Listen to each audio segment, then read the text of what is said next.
Imagínate una barra de hierro de más de 1 metro de largo, del grosor de un mango de escoba, entrando por debajo de tu pómulo izquierdo y saliendo disparada por la parte de arriba de tu cráneo. Ahora imagínate que, 1 minuto después, estás consciente, sentado, y le contás a otro obrero lo que acaba de pasarte, como si nada. Esto no es una historia inventada para asustarte. Pasó de verdad, en 1848, y ese hombre se convirtió, sin quererlo, en el caso más estudiado de toda la historia de la neurociencia. Hoy te voy a contar la historia real de Phineas Gage, el accidente que ninguna víctima debería sobrevivir, el hombre que volvió de la muerte siendo otra persona, y el motivo por el que la ciencia todavía hoy sigue reconstruyendo, pieza por pieza, qué fue exactamente lo que le pasó en el cerebro. Septiembre de 1848. Vermont, Estados Unidos. El país entero está en plena fiebre ferroviaria, cada empresa quiere terminar su línea antes que la competencia, y eso significa volar colinas enteras con pólvora, tramo por tramo, contra el reloj. Al frente de una de esas cuadrillas está Phineas Gage, 25 años, capataz, descrito por sus propios jefes como el trabajador más eficiente y confiable que tenían en toda la compañía. Nada en su carácter anticipaba lo que estaba por pasar esa tarde. La tarea de ese día era rutinaria y a la vez extremadamente peligrosa: perforar un agujero en la roca, cargarlo con pólvora, cubrirlo con arena, y después compactar todo con una barra de hierro llamada barra de apisonar. Gage tenía la suya propia, hecha a medida por un herrero, 1,10 metros de largo, 6 kilos de peso, con la punta afinada como una lanza. Ese procedimiento lo había repetido cientos de veces sin problema. Pero ese día, algo salió mal, la arena nunca llegó a cubrir la pólvora del todo. Y cuando Gage bajó la barra para compactar la carga, distraído solo un segundo, el metal golpeó directamente contra la roca desnuda y generó una chispa sobre el explosivo. La explosión disparó la barra hacia arriba como un proyectil de artillería. Entró por debajo de su pómulo izquierdo, atravesó de punta a punta el lóbulo frontal de su cerebro, y salió por la parte superior de su cráneo. Después siguió volando casi 25 metros más, antes de caer al piso, cubierta de sangre y de tejido cerebral. ¿Vos crees que alguien podría sobrevivir a algo así, aunque sea unos minutos? Gage cayó de espaldas, pero no perdió del todo la conciencia. A los pocos minutos ya estaba hablando y hasta bromeando con sus compañeros. Sus propios obreros lo subieron a una carreta de bueyes para trasladarlo al pueblo, y él iba sentado, no acostado, con la mitad del cráneo destrozada. Cuando llegaron al hotel donde lo iban a atender, bajó prácticamente solo de la carreta y subió las escaleras casi sin ayuda de nadie.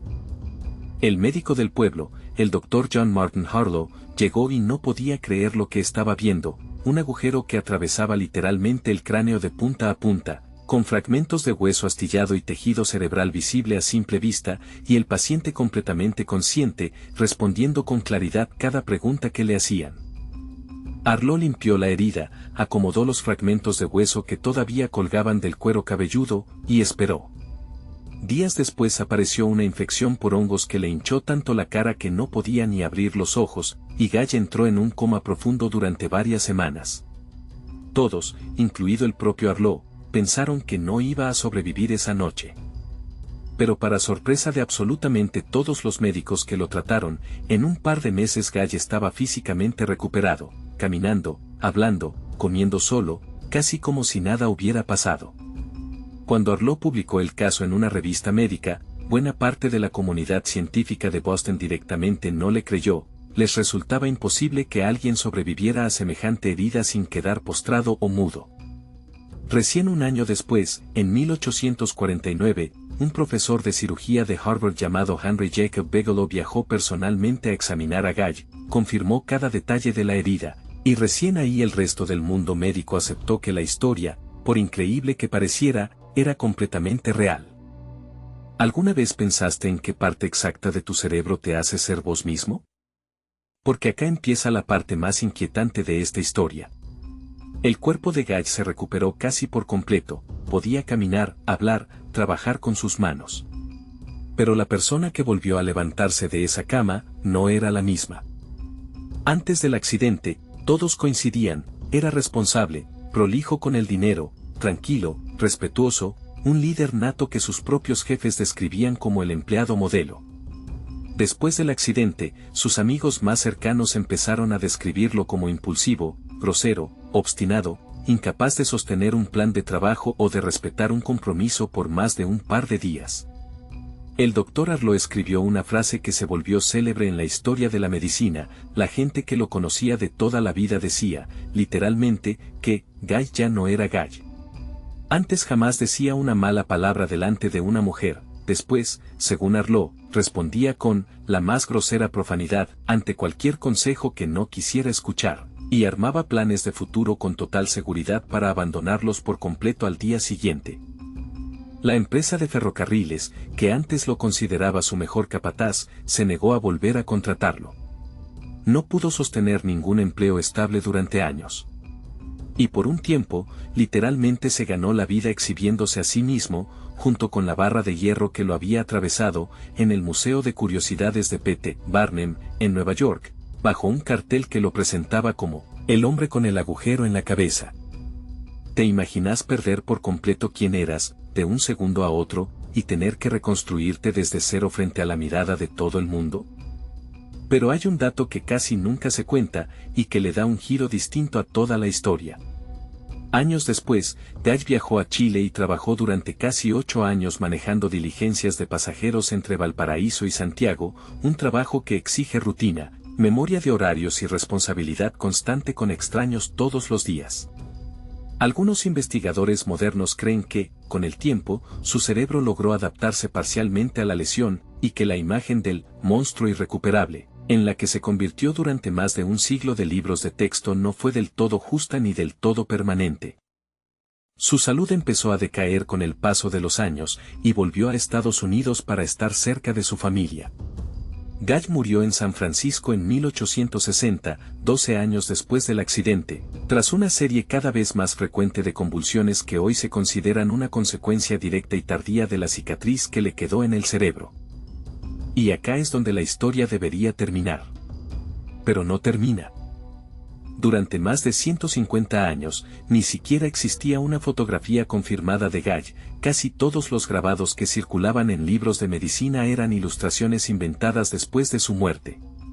Recién en 2009, 2 coleccionistas privados identificaron correctamente un antiguo daguerrotipo que llevaba décadas guardado en una familia, mal catalogado como un marinero herido. Ahí estaba Guy de verdad, con el ojo izquierdo cerrado por la cicatriz, sosteniendo con orgullo la misma barra de hierro que lo había atravesado. Su cráneo, y la misma barra de hierro que lo atravesó aquel día, se conservan hasta hoy, uno al lado del otro, en el Museo Warren de Anatomía de la Universidad de Harvard. ¿Te animás a seguir escuchando si te digo que la ciencia, más de 170 años después, todavía sigue usando ese mismo cráneo para entender mejor cómo funciona tu propio cerebro? En 2012, un equipo de neurocientíficos de la Universidad de California hizo algo que en 1848 era literalmente imposible. Escanearon con tomografía computada de alta resolución el cráneo real de Guy, conservado en Harvard, y reconstruyeron en una computadora la trayectoria exacta de la barra a través de todo su cerebro, milímetro por milímetro. Lo que encontraron cambió la manera en que se entendía el caso desde hacía más de un siglo. No fue solamente que la barra destruyera una parte del lóbulo frontal izquierdo. El daño también cortó de raíz una enorme red de conexiones de sustancia blanca, los cables, que conectan esa zona del cerebro con el resto del sistema que regula las emociones, los impulsos y la toma de decisiones. Según ese estudio, se perdió más del 10% de la materia gris de la corteza frontal, pero el porcentaje de conexiones de sustancia blanca destruidas fue todavía mayor. En otras palabras, no alcanzaba con mirar qué parte del cerebro faltaba, había que entender qué conexiones se habían roto entre las partes que seguían intactas. Y esa idea, hoy tan aceptada en neurociencia moderna, nació justamente de volver a estudiar, casi 2 siglos después, el cráneo real de un capataz de ferrocarril de Vermont que nadie esperaba que sobreviviera ni un solo día. El caso de Phineas Gage fue la primera evidencia sólida de que el lóbulo frontal no es un simple espacio de repuesto del cerebro, como se creía hasta entonces, sino la zona que sostiene el juicio, el control de impulsos y buena parte de lo que llamamos personalidad. Ese hallazgo, sin buscarlo, abrió la puerta a toda la neurología moderna y, décadas más tarde, también fue citado, para mal, para justificar cirugías cerebrales tan cuestionables como la lobotomía. ¿Vos crees que somos, sobre todo, nuestros recuerdos, o algo mucho más frágil que eso, que depende de un puñado de conexiones que ni siquiera podemos ver?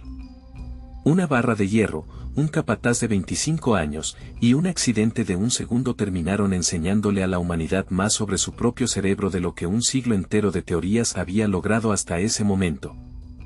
Si esta historia te voló la cabeza tanto como a Guy, suscríbete al canal. Cada semana subimos un caso real distinto, de esos que parecen mentira pero están completamente documentados. Y en el próximo video vamos a meternos en un misterio completamente distinto, un objeto de 2000 años de antigüedad, encontrado en el fondo del mar, tan avanzado que durante décadas nadie entendió cómo era posible que existiera. No te lo pierdas.